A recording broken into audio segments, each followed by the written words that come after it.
اللہ نے فرمایا تمہیں اللہ نے محبت ڈال دی تمہارے آپس میں، اور دوسری چیز فرمایا رحمت، مہربانی اللہ نے ڈال دی. دونوں ایک دوسرے پر مہربان ہوتے ہیں، شوہر اور بیوی دونوں ایک دوسرے پر، بھلے اوپر سے ذرا سی نیگنگ وغیرہ ہو جائے، وہ کچھ نہیں ہے، وہ اوپر سے ہوتا ہے. صبح کو لڑائی ہوئی شام کو پھر ساتھ ہو گئے، شام کو لڑائی ہوئی صبح کو پھر ساتھ ہو گئے، لیکن دل میں پیار ہوتا ہے، دل میں محبت ہوتی ہے. ہمیں بعض مرتبہ اس کا ادراک نہیں ہوتا، احساس نہیں ہوتا، لیکن میاں بیوی ایک دوسرے سے بہت محبت کرتے ہیں. ایک مثال دیتا ہوں.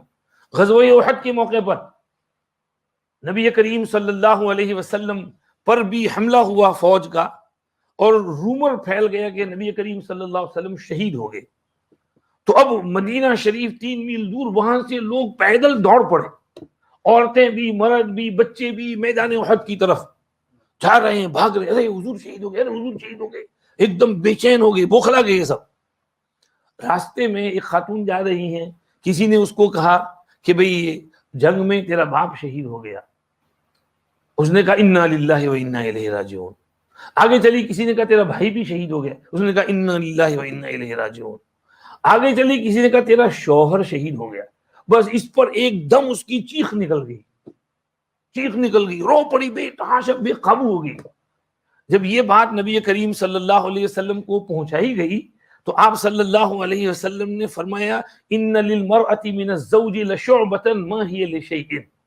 عورت کو شوہر سے ایک اسپیشل کنیکشن ہوتا ہے، اس کے دل میں ایک خاص جگہ ہوتی ہے جہاں شوہر کا تعلق ہوتا ہے، وہ تعلق کسی اور سے نہیں ہوتا، نہ باپ سے نہ بھائی سے.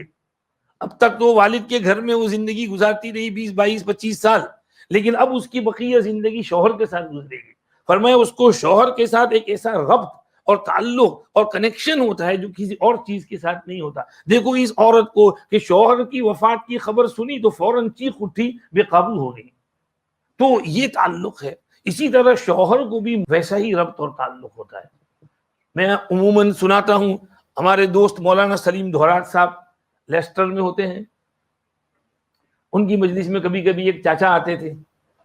تو چچی کا انتقال ہو گیا تھا، تو چاچا اور چاچی کو یاد کر کے بیچارے بہت روتے تھے. اب 1 سال سے اوپر ہو گیا، تو جب وہ بیٹھنے کو آئے تو مولانا سلیم صاحب ذرا لطف لینے کے لیے ان کو چڑھائے، کیا حال ہے چاچا، ٹھیک ٹھاک ہے، چچی یاد آتی ہے؟ تو ایک دم ٹپ ٹپ ٹپ ٹپ ان کے آنسو شروع ہو جائے. مولانا سلیم صاحب نے کہا بھائی اب تو 1-2 سال ہونے والے ہیں، اب بھی آپ روتے رہتے ہیں. تو چچا کیا کہتے ہیں، مولوی صاحب میں اس کو کیسے بھولوں، وہ مجھے 2 ٹائم گرم گرم روٹی کھلاتی تھی. دیکھا چچا کو کتنی محبت ہے چچی سے. جیسے جیسے آپ کی لائف آگے بڑھتی ہے وہ محبت سٹرونگ ہوتی جاتی ہے. جب 3 بچے ہو جاتے ہیں پھر وہ ایک دوسرے سے انسیپریبل ہو جاتے ہیں، سیپریٹ نہیں ہوتے. تو یہ ہماری شادی کا ماحول ایسا ہی ہونا چاہیے.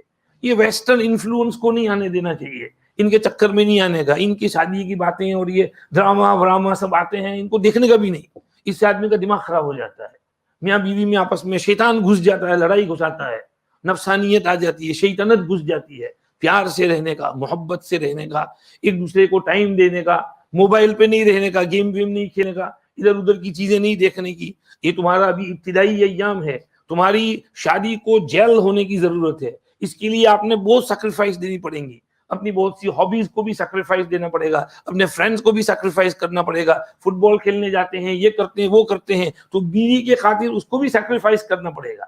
تو بہت سی چیزیں آپ سیکریفائس کرو گے، مرد بھی تھوڑی قربانی دے، عورت بھی تھوڑی قربانی دے، دونوں آپس میں، تو انشاءاللہ آپ کی میرج جو ہے ایک دم سٹرونگ ہو جائے گی. بانڈ اور کنیکشن آپ کا بہت مضبوط رہے گا، پھر آپ کا رشتہ چلتا رہے گا انشاءاللہ.